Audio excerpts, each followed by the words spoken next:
I talk often about the power of mentors in our lives, and a number of years ago I met one of those, a guy named Jim P.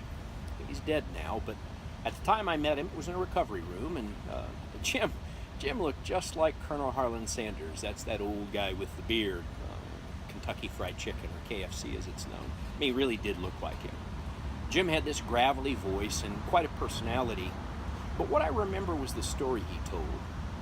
He told me about surviving D-Day, yes, the beaches of Normandy.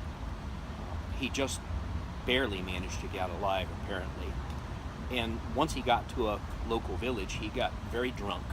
So much so that one of his memories was of waking up in a ditch covered with German bodies, dead German bodies. And it was pretty traumatizing. The whole experience was really traumatizing. So much so that when he came home, the alcoholism and actually some mental illness really kicked in.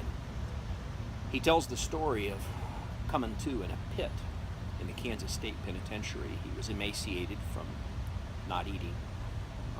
He was naked. His fingernails and toenails had fallen out because of the malnutrition.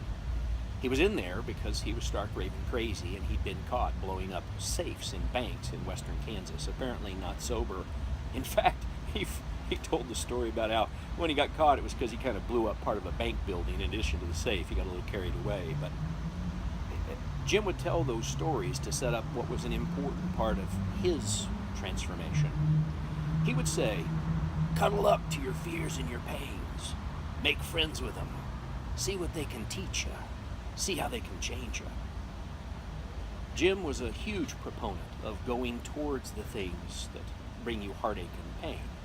That in the process of making friends with them, as he would say, if you can just really take them in deeply, they'll break you wide open, they'll change you forever, and then they'll change people around you forever.